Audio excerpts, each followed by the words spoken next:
All right, good morning, everyone. Thank you for joining us. We've got a fantastic webinar ahead of us.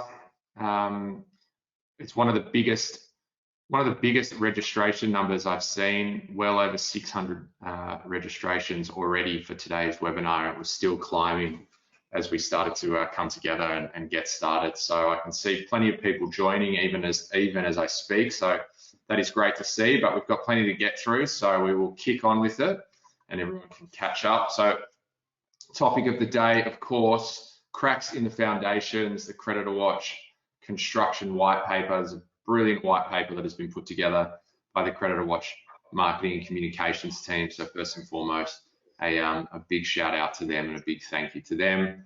A little bit about CreditorWatch, some highlights. So we're pulling a huge amount of information from various sources, private, public and government, 50+ data sources, as you can see there at the bottom right. All of that information coming together, aggregating it, anonymizing it, and that sort of gives us the authority to not only produce credit reports, credit ratings, payment ratings, risk alerts, monitoring, that sort of thing, but also to put out really good quality pieces of content like this construction white paper. We're seeing, trends often before anyone else, including the government, is seeing trends from payment perspectives, but also increasing credit risk, probability of defaults and insolvencies too. So just a huge amount of data that makes us a really good authority to not only produce good credit reporting tools, but also quality pieces of insights like today's white paper and the discussion surrounding it. As most of you would know, CreditorWatch is a commercial credit reporting agency. We have well over 50,000 customers across Australia using us for a variety of reasons. As you can see here, 4 main sort of silos, if you will. Acquisition, so onboard customers with an online credit application. Assess, so this is really our due diligence, our credit risk tools, reports, alerts, and then of course, ongoing analysis and automation. API is an extremely powerful way, and I just shared something online about automating the credit risk management process on LinkedIn. So check that out. We've got a great article on our news hub. It's available on the website. But let's get into the topic of the day. Of course, as I said, CreditorWatch released a fantastic white paper called Cracks in the Foundations, looking at the construction industry. Construction industry is always a hot topic of discussion, but even more so now as a result of some of the changes and collapses and whatnot that we're seeing in the industry. So we've got with us Anneke Thompson, who is the Chief Economist at CreditorWatch. Anneke, thanks for joining us today. We've also got James O'Donnell, who is the Managing Director of Open Analytics and a very, very, very close partner of the CreditorWatch family, responsible for our risk score, risk rating, payment rating, and a lot of the data and analytics in the background. And of course, familiar to the CreditorWatch audience, Ginette Muller, who is the Director of GM Advisory and an all-round expert on safe harbor and insolvency as well. So thank you all for joining us again, and we will get into questions pretty quickly. The next thing I wanted to talk about was, as a bit of an update and very relevant for the whole discussion today, is Ato Tax Defaults. As I'm sure some of you or most of you would already know, Ato Tax Defaults are now being shared with CreditorWatch by the ATO, and essentially is flagging any company or business that has a tax debt of at least $100,000 or more, is overdue by 90 days, and is not engaging with the ATO to manage that tax debt. So it's the sort of information, data, legislation that creditors and credit managers and anyone who deals with accounts receivable has been calling for years and years and years. And after a long time of lobbying and hard work by CreditorWatch, amongst many other organisations, including the Australian Institute of Credit Management, AICM, legislation was passed in 2019 to allow for the disclosure of business tax debts. That has started to come through just in the last, I think it was 4 weeks ago, through to CreditorWatch, and at the moment we're the only credit bureau receiving and publishing this data. So if you look up a report, you could see that a company has a tax debt And if you're monitoring that company and there's a tax debt lodged against them, you will receive an email alert as well. So to date, they've started to come through, and they are not just $100,000 amounts. You know, I've seen a few over $1 million. So they're very, very sizable. And the average is probably sitting at about $700,000, and that will continue to climb. The volume of those will continue to climb. We will get this white paper, obviously, or this deck shared, but there is a link in here to download now. If you haven't done that already, you can also jump into CreditorWatch and go through to the News Hub and access it through there. If you haven't already read it, please do. Now, what I'm going to do, I'm going to stop sharing because it's much easier to sort of see everyone. Make sure I get this right. Hopefully that worked. Can I see everyone now? There we go.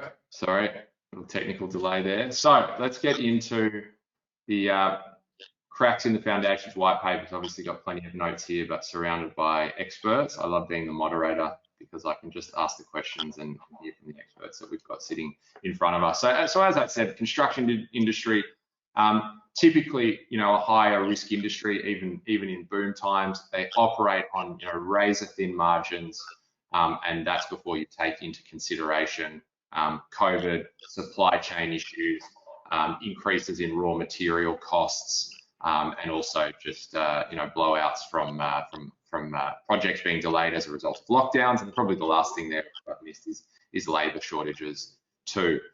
You've then got interest rates going up and inflation going up. You got a federal election, everything coming together. It feels pretty dire out there, and no disrespect to the media, but they certainly jumped on it. You know, I think a bit of the steam's come out of the engine recently on it, but it's been reported on a huge amount, and that really was off the back of the pro-build collapse this year. So without further ado, let's get into it, and we'll start with you, Anneke. What are we seeing? You know, what's the construction paper itself? What's the research and commentary showing for this industry at an economic level, and also with your experience in the property sector as well? Yeah, so it's a very interesting time to be writing a report like this as an economist, because as everyone knows, the world, and especially the inflationary world and the interest rate world, is changing very, very quickly.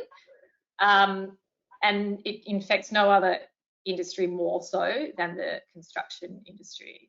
It also affects that industry the quickest, so they act as somewhat as a canary in the coal mine for the rest of the economy. But when it comes to inflation, I guess economists like to talk about companies as being rather a price setter or you're a price taker.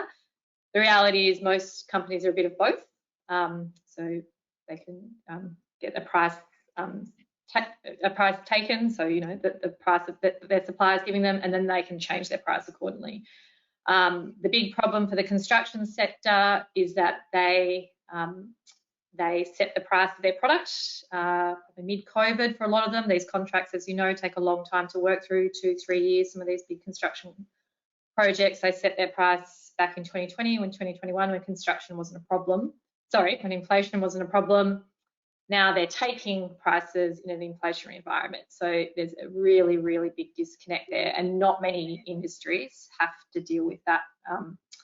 I recently spoke to a journalist about, I gave an example of when you go to the supermarket, you see prices fluctuating all over the place, go shopping for fruit and vegetables, whatnot. They're moving all over the place. They're reacting to the increase in their costs.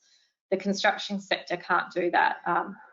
And what's really concerning for the Australian economy is it makes up such a huge proportion of our economy, both as an employer and as a contributor to GDP. So we're not talking about little fruit and vegetable suppliers. We're talking about a big, big industry that has big ramifications for the country. So the minute we start seeing the construction, companies in the construction sector fold, and you mentioned some of the big ones that have already happened, and I'm sure people watching know about them, we know that there's already issues with that price setting and that price taking that's really affecting them right now. And the problem is we don't really know how long inflation is going to last. A lot of think a few politicians have pointed out in this election campaign, a lot of the inflationary pressures are out of the control of our country.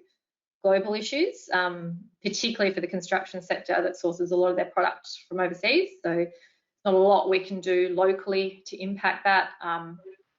So the outlook for inflation, unfortunately, even with interest rate rises, is not fantastic. It probably won't be till the end of the year that we start seeing any relief, and that's obviously without knowing what's going on in Ukraine and how that's going to unfold. So it's a really interesting time from an economic perspective, and a very challenging time for the sector.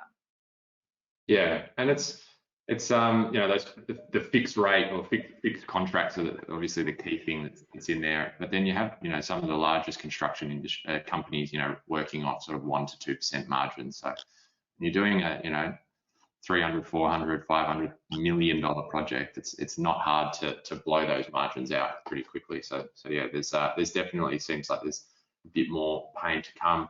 Ginette, coming to you. So there's normally around, say, 8,000 insolvencies a year. Obviously, with COVID hitting, we've seen probably on average 40% decrease if you were to compare month on month to pre-COVID months. And a significant amount of those due to obviously the safe harbour practices or legislation that was brought in, as well as JobKeeper, you know, synthetically keeping businesses afloat. So what's happened to the, you know, the 6,000 odd companies that would normally have gone under? Where are they? It's probably not 6,000, sorry. It's probably about, you know, 3,000 to 4,000. What's happened to those that haven't fallen over? Yeah, I get where you're getting your 6 from. You're doubling it for the last couple of years, because we've had just unbelievably low number of insolvencies, which have been kept artificially low, as you said, because of the, let's just call it, pandemic legislation and government stimulus. And, you know, obviously the support from the banks and the ATO not putting the screws on to their various debtors. So that's the why. In terms of the where are they? I think the shortfall in normal annual insolvencies, you know, there's sort of COVID impacts, etc. There's probably about 30,000 plus companies that are missing from the statistics. And I put it down to perhaps 2 categories.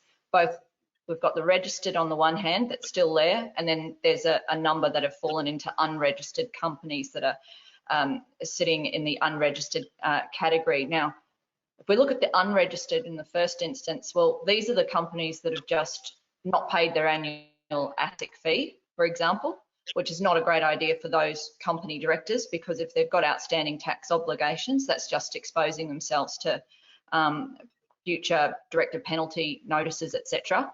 And, you know, it's not like the tax office or other creditors can't just re-register those companies and pull it back in and, you know, go after any untoward behaviour, etc. So that's the risk there, and they're clearly sitting there.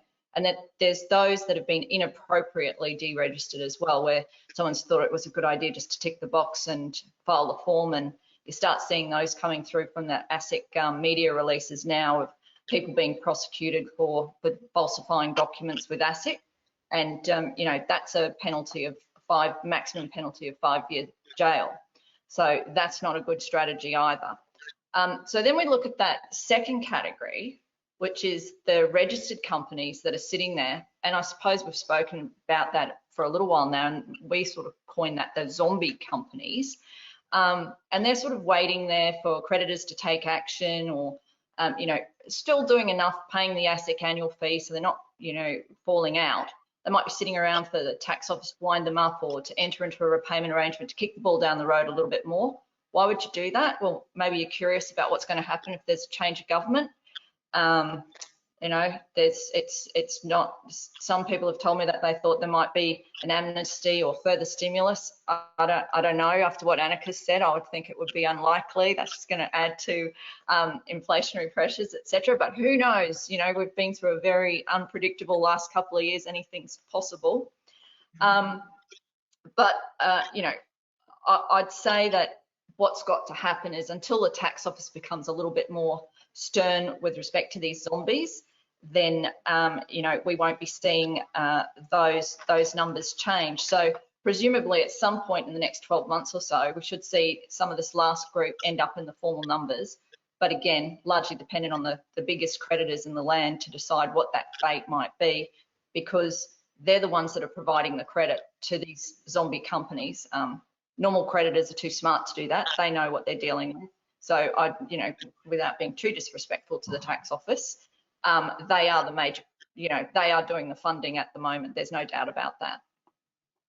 Yeah, and the ATO and the major banks will only be sympathetic for so long. Eventually, they will return to that normal sort of collection rhythm.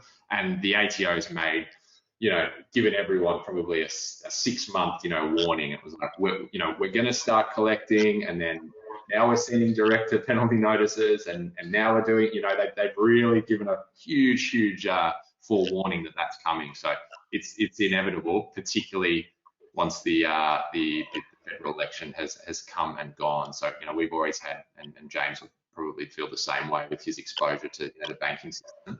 Probably June, July, August, we will start to see both those parties back into a normal collection rhythm.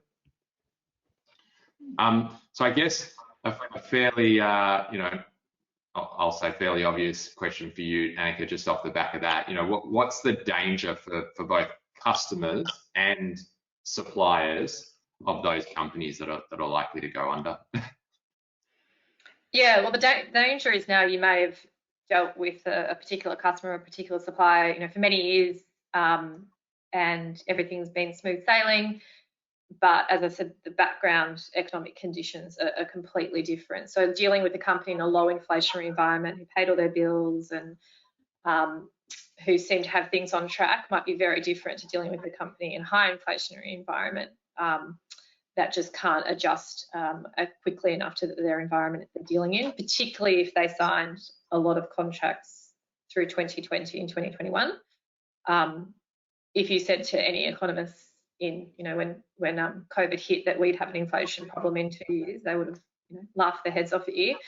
Even inflation caught the RBA by surprise, so we shouldn't be embarrassed as economists to say it was surprising. So if it's surprising to us, you can imagine how surprising it is to operators at construction companies who just didn't see these price adjustments coming. So just don't presume that a company you've dealt with for a very long time in that other operating environment is going to be doing as well as they have been coming up, particularly, as you said, Patrick, with the very, very low margins they deal with. And if you know that a company you've dealt with has always worked on a very low margin, that's a big warning sign in this current environment. Yeah, it's a totally new paradigm. That's a really good point to make. Don't just assume that they'll be able to trade as normal, because the trading conditions are totally different, and inflation has essentially come out of nowhere. I'm sure there's probably a couple of economists out there that would say they've been talking about it for a long time, but we'll leave that one. But James, over to you. You're our data expert, and you're seeing the trends. What's the current state of the industry based on those key metrics of payment times and probability of default and insolvencies? Yeah, so in terms of the hard factors, starting with insolvency, so as everyone's mentioned, over the last 12 months, insolvencies have been so construction industry is sitting a bit below 4. Well, I would say for the last quarter in March, we actually have seen insolvencies pick up for construction. So I would say picking up on some of those other discussions that the debt collectors are getting back into action. So certainly the banks and the ATO to some extent. So I should see that. Big one for me is payment times. So we see there are a lot of late payments out there in the construction industry. So based on some of the data, we see that about 12% of construction businesses have a majority of payments sort of 60 days in arrears. So that's quite a lot higher than any other industry. So that's probably the next one. Probably the other sort of key point, which isn't as obvious in the data, is that in our discussions with a lot of the credit guys at the big banks and other lenders, that lenders are certainly tightening credit for the construction industry. So so they do that via different mechanisms. One is essentially LVR limits. So basically the construction companies needing more of their own equity, and then also just in general sort of lending less to the segment. So that one sort of concerns me a bit, that sort of finance will sort of dry up for the industry. So they're probably the key things that we're seeing in the data. Yeah, great. And do you expect it to worsen before it gets better?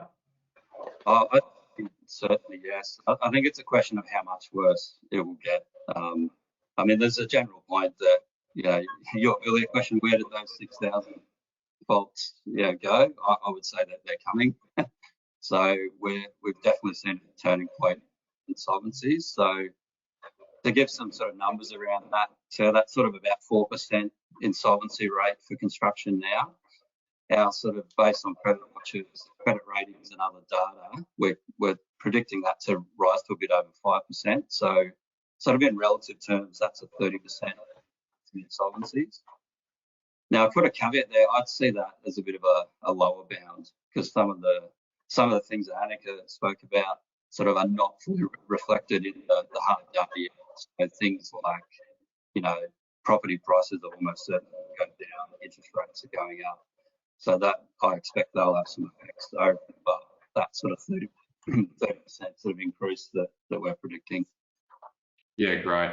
And I've just had a question come through just around the term of probability of default. I've used it today, you've used it, but it's also been used in the media a little bit. Do you want to just a really quick sort of answer on, what is probability of default? Yeah, so the probability, so you can talk about actual default rates, and then the probability of default is a forward-looking view. So when we use that terminology, we're talking about, if I take the industry as a whole, what percentage of the industry do we expect to enter into default? Now, the word default can be defined differently, but we generally apply it to insolvency events. So companies going under administration, being wound up, and that sort of thing.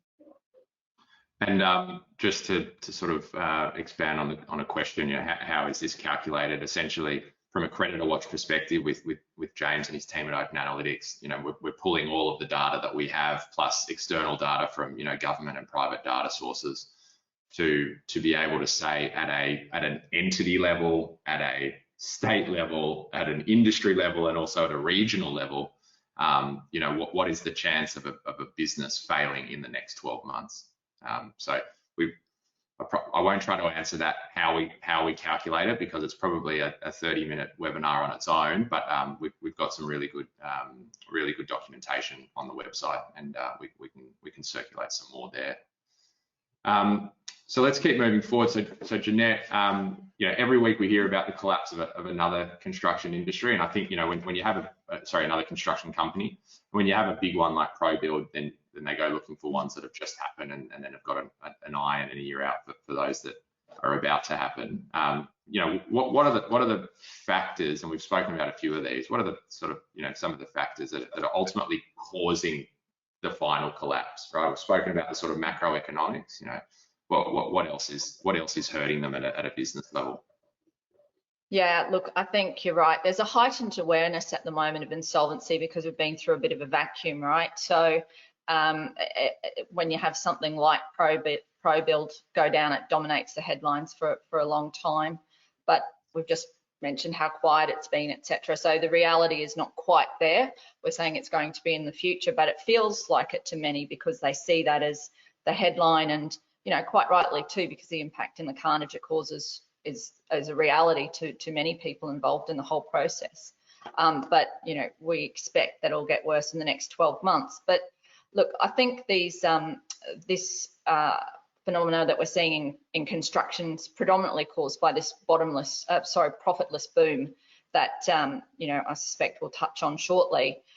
You often hear CEOs of really stable and solid building companies talk about this, that they're going through this problem at the moment, and of course it's caused by the supply chains and the other things that Anneke's spoken about in the white paper, and I'm sure she'll talk about more. and all the other things that we see, the thin margins, the razor thin margins, I think we're saying, in the fixed price contracts that see builders adopting the risk of escalation in the cost of materials and downstream labour, right? So that's what's happening there. But what's driving that? Well, I'd say it's probably developer clients pursuing certainty to underpin the feasibility of their projects to obtain the banking finance. So they need that certainty to get their projects funded. So where do they shift the risk? Well, the risk goes downstream, downstream, downstream, and ends up with the subcontractors ultimately. And there's this push for these lower cost, choosing the lower cost price to get into the market, etc. And that's where we sort of find ourselves today. So that's what's going to impact in the next little while. It's starting to happen now. We're able to avoid that crunch, that collapse, because of the other things we've spoken about, because there's no impetus, there's no push, but that will come in the future, I imagine. Yeah, and James, I think that's a good segue to talk about, we don't hear about the smaller firms going under, right? It's the supply chain pressure. We don't hear about the smaller firms going under, but what is happening to them? Are they the sort of, you talk about the construction industry as the canary in the coal mine. Are they the first canary within the construction industry? Yeah, well, there's a few things I can say on this. So first of all, when you do have a big collapse like ProBuild, for example, there's a very direct impact on quite a large number of suppliers, tradies, and other smaller businesses that are connected to those big projects. The second point is, look, the points made around very thin margins and cost pressures, that's a universal effect. So that affects a giant construction company down to an individual carpenter or tradie. The third point I'd make is that what we see in CreditorWatch is, unfortunately, it's the small guys that get paid last. So when we sort of explicitly measure trade arrears and payment times, the numbers actually look quite a bit worse to smaller businesses compared to the bigger businesses. So in some sense, the smaller businesses at the end of the chain get hit harder by its collapses and issues with obtaining finance, etc., etc. Yeah, that's a really good point. Those, the smaller businesses in general, not just in the construction space, they have very little leverage compared to a large supplier, and we sort of talk about them rather than small and large. We talk about them as critical suppliers versus non-critical suppliers. So if you're a business and you've got a bit of a cash flow squeeze and you've got a bunch of invoices in front of you that you've got to pay, you're going to pay your critical suppliers first. Your bank, maybe if you're a retailer, your point of sale system, your landlord. The key things where you can't naturally just stop paying and supply a hop, and they've most likely got a bit of a personal guarantee against you or something over your property, secured against your property. So they get paid first, whereas the smaller non-critical, sorry, I used the small word there when I shouldn't have. The non-critical suppliers are strung out, or they're just not paid at all, and the debtor jumps around to other non-critical suppliers, and they're the ones, as you said, they feel the pinch first, and ultimately we pick up on that from a data perspective, both in the receivables data that they're sharing with CreditorWatch, or where they lodge a payment default against those customers that are not paying their bills, and that sort of answers another one of the questions is, what can we do to ensure we get paid, or determine whether we should extend credit. Now, the obvious one is to plug CreditorWatch, and due diligence is what you should be doing. You should be running a search on every new customer, and arguably at the moment, key suppliers as well. You should be setting up monitoring and alerts on them, so that today they look good credit rating today in the credit report, but then what happens 3 weeks, 3 months, a year down the track, that the monitoring and the alerts will send you good quality notifications to say, hey, something's not right, or they're deteriorating. And then of course from a contractual basis, particularly in the construction industry, but everywhere you should have good quality credit application, and someone who like a Ginette or lawyer, you know, actually assessing those terms and the contractual viability of the documentation that you're putting in place as well. And that's honestly, that's just at a you know, a fairly basic level. Question to Ginette, you know, why are construction insolvencies going up more than general insolvencies? So we're sort of starting to see that in the ASIC stats that they've published, while they're unfortunately sort of behind. Yeah, look, again, I think there's this heightened awareness because of the vacuum, and, you know, we're starting to see more insolvencies, and we haven't seen them for a long time, so we're quite reactive as a community to it all. And I think we're kind of a little bit on tenterhooks, aren't we? We're sort of thinking, where are they all? And so, you know, we are very attuned to hearing of every single one that comes through, and the media is playing a good role in that regard. Look, Anneke mentioned it earlier. Construction's such an important part of our economy, and so it doesn't take much for that trickle down effect. There's lots of people below. If you look at ProBuild, the people that got hurt in that really needed that last progress payment to come through to pay for, you know, for their workers, for their supplies, for everything that they had incurred already. That was crucial, and that's going to cause longer term pain for them, which leads to their collapse, of course. Add to that, of course, this whole issue in construction of retentions, where subcontractors don't even get paid their entire work performed, and you know, 5 to 10% of that gets withheld, a bit goes to the tax office, etc., etc. You know, they're doing it pretty tough, and at some point they sort of have to, when credit gets cut off, they have to face the music. And so that is a major cause. And for a lot of the people I speak to, for example, you know, they sort of question, what am I doing in small business? What, you know, I should just go and get a job. You know, it might be easier.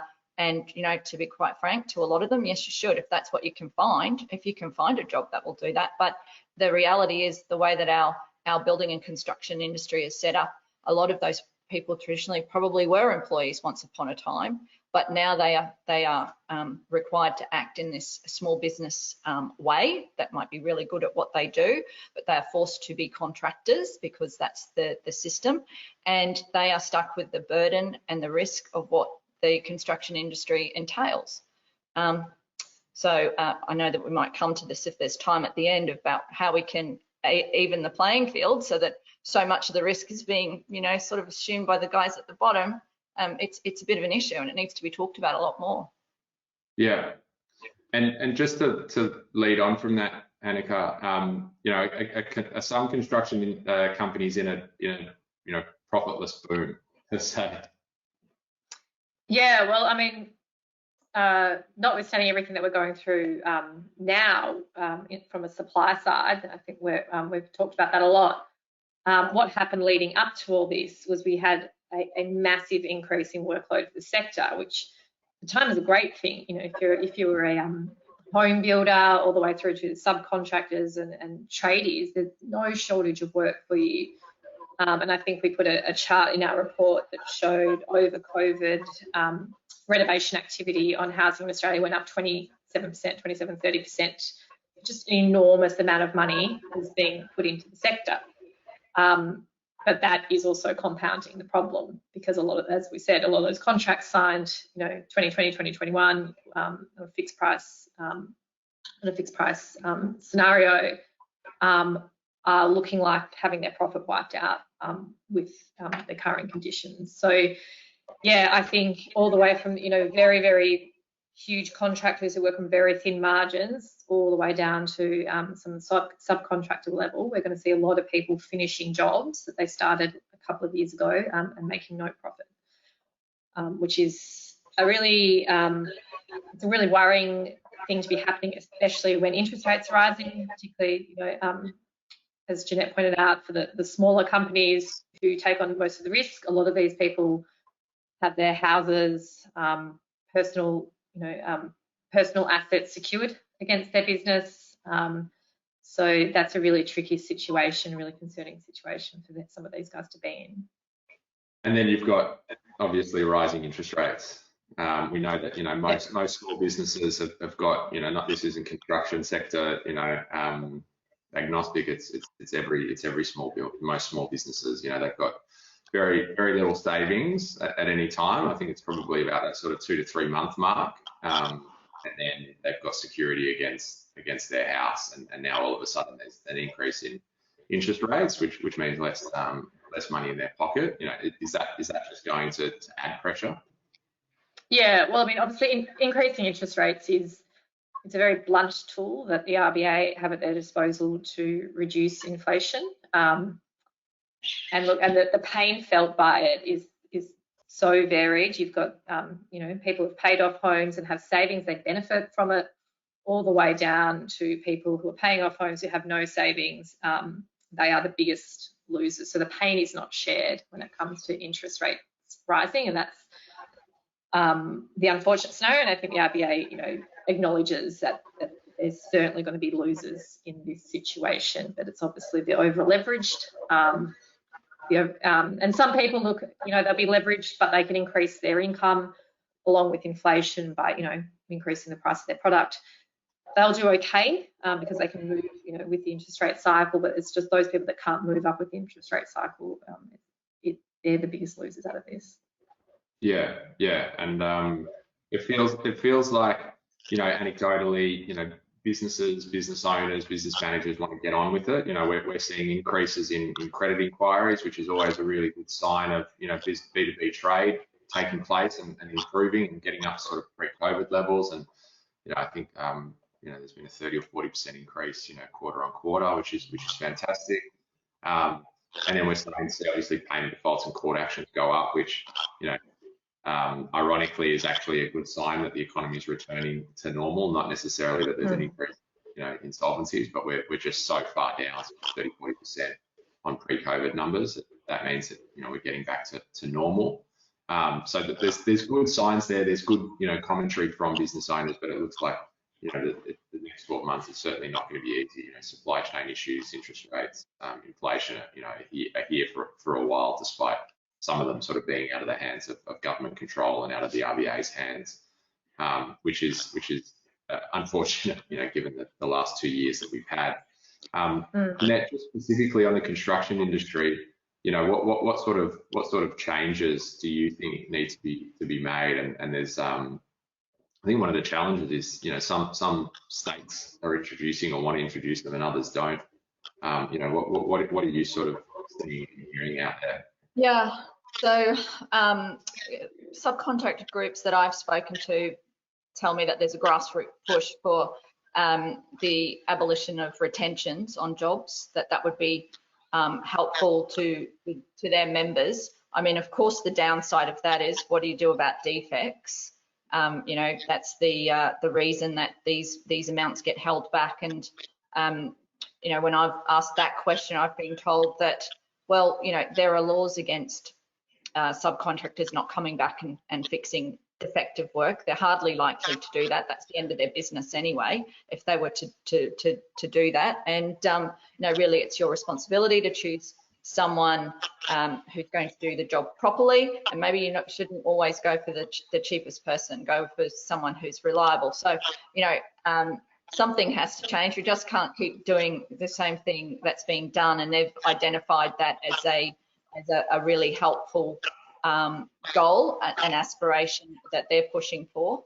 Look, I think subbies themselves and other people in the industry probably need to look at improving their contracts and start putting some, you know, better standard terms in there in relation to, you know, increases in costs, disruptions by supply chains, et cetera, et cetera. They need to really have a good think about what needs to be done there. And you know, I'm sure there are people that are engaging in this and have seen this as a problem right now, and will be, you know, anyone who's involved in the industry should be seeking that advice and trying to implement that into their contracts.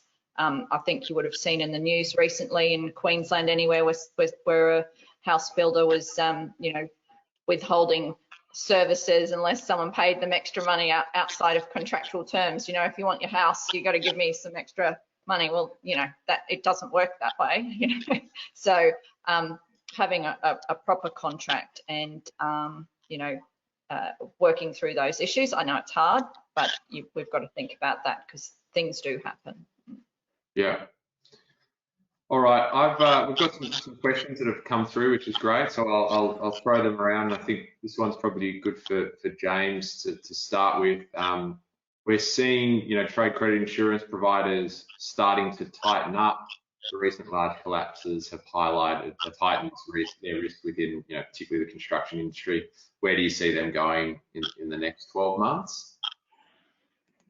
Yeah, in some sense, that's an easy one. I think they'll continue to tighten, just like creditors. Yeah, would probably be the simple answer to that one. Yeah, so it's going to get harder, and what insurance will be, they're less likely to provide it, that trade insurance, you think? Yeah, it's hard to say. I think maybe link it to a earlier discussion. I think with a lot of these, you know, how do you recover money? I think really important point for credit is got more control up front. So when you're actually designing, you know, whether insurance or credit, who to give credit to, who to require demands. I'd say, yeah, more broadly, I think that sort of tighten on what sort of credit checks they're doing up front for insurance or any exposure. Yeah, thank you. Just people wanting to get access to a list of companies within the construction industry that are on the verge of collapse. Yeah, I get asked by journalists to do that all the time, and I think if I provided that, CreditorWatch would be out of business. So I'm not able to do that. I think, you know, the surefire way to protect yourself there is obviously to be monitoring those customers that you've got exposure to. Sorry, I'm just going through these as I have a look. Sorry, everyone. Here we go. I think we've actually addressed a lot of them as you were explaining them. Ginette ticked up a whole bunch. A question here for Anneke: is stagflation a more likely scenario compared to hyperinflation? Well, neither are appealing. Look, my personal view is that in Australia, we're probably in a better position than many countries around the world. Inflation isn't as bad here as it is in some countries, and we are a very interest rate sensitive country because we're so our whole economy is built around our housing market. So in a way, it makes the RBA's job in this country somewhat easier. They don't have to move it much for people to change their behaviour, and that's the whole idea about moving interest rates, right? It's about people not over investing and overspending, pulling back, holding back, increasing their savings and paying down debt. So the answer is I don't think either scenario is very likely for Australia, but certainly for countries, you know, other countries, they're in a different scenario. You know, the United States is very beholden to the equities market, so interest rates has a different sort of impact there. And then you've got Europe where, you know, the war in Ukraine is causing all sorts of issues, and also people, you know, lack of people moving around the European Union. So, yeah, I don't think it's going to be a straight line around the world in terms of, you know, stagflation or hyperinflation, but I do think the good news is we're probably in a better position than most in Australia. Yep, great, thank you for that. Ginette, one for you, and then I've got a final one for you, Anneke. Obviously, the issue of the hierarchical nature of the industry, so, you know, principal doesn't pay the builder, then the subbies don't get paid, and so on and so forth. Is it time to adopt a different scheme where monies are paid into a principal into a trust account? And I think I've also heard the argument that a trust account should be created on a project by project basis, which I assume that this is what Terry's asking in the question, because we see, sure, you know, profitable projects and then non-profitable, and the profitable one funds the non-profitable, and then they both fail, instead of, you know, having that sort of, you know, almost not Chinese walls, actual walls between the between the project.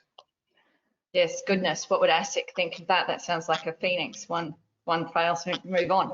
But anyway, look, that is the way that they're trying to get the legislation up and running in Queensland. That we do have trust accounts up here. That you know, the limit though, it's supposed to kick in as low as $1 million now, but that's been delayed for projects $1 million and over. That's been delayed for approximately 12 months, I think. But yes, you are supposed to pay the money into a trust account. I'm not actually sure of what's happening in other states, but certainly there is a push for that to sort of add that extra protection for the subcontractors, because every time one of these collapses, it's the same throughout Australia. It's just carnage is caused, and you know, everyone's saying like this can't be productive. This can't be a good business model. It can't be good for Australia. It's not a productive model. How many more inquiries? What can you do about it to give it, you know, these people some security moving forward? Yeah, fantastic. Thank you. And I think the last question here, off topic, but yep, maybe not. And it's actually this is Steve. This is great because it sort of leads into probably our next white paper, to be honest. And he hasn't been told to ask this question, so thank you, Steve.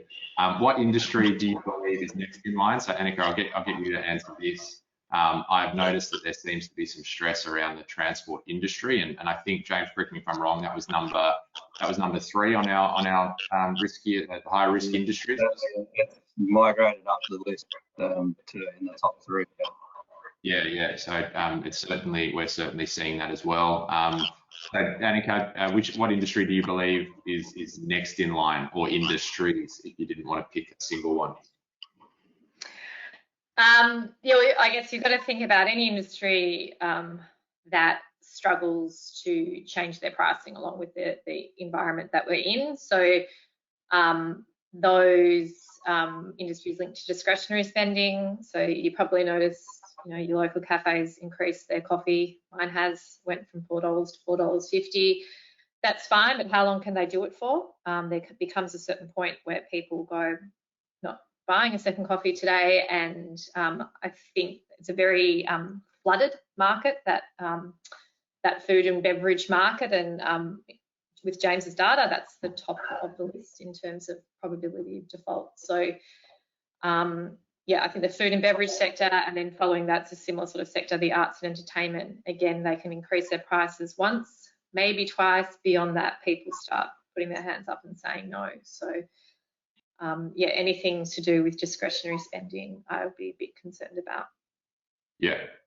So we have plans for obviously future white papers and the accompanying webinar like we're seeing here for that food and beverage, and then transport, and there's a couple of other key ones as well, not necessarily landing in the high risk, but just ones that are sort of relevant, like property too. So please keep an eye out for those. There's a couple more questions that have come through just around explanations of risk scores. What we'll do is we'll get some information out to you direct on that. There's information on the website that you can download, but we'll take note of those questions and send some information through. I'm conscious of time, so I just wanted to say a big thank you. Actually, before I did that, there was one last thing I wanted to do. I wanted to get a sense of how many people on the call are from the construction industry. So I'll just launch a poll.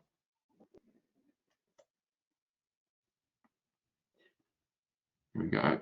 How many are you in the construction industry? Yes or no? Sorry, I cut out for a second there, which is always good for us just to understand, you know, who this is getting out to, and yeah, what sort of response we're getting. So it looks like, well, 50-50 right now at the moment, and 70% voted. So this is almost potentially a run for Saturday, based on the polls that we're starting to see as everything starts to tighten up. 51% yes, 49% no. So thank you for that. Looks fairly balanced, which is what I think we can expect on Saturday. anyway, keep politics out of this for now. I just want to say a really big thank you to Anneke, Ginette, and James. Thank you all for your time. As I've mentioned, everyone, there's a really good white paper. I haven't shown it yet. Hopefully you can see it there. Really well put together, lots of content, horrible picture there, and some really good stats as well for you to enjoy. So thank you to everyone involved in that. And I look forward to more questions coming through. We'll try to answer those for you as well. And as a final thank you, James, Anneke, Ginette, great to have you along. Thank you. No problem. Thanks, Thank everyone. you. Bye-bye. See you, everyone.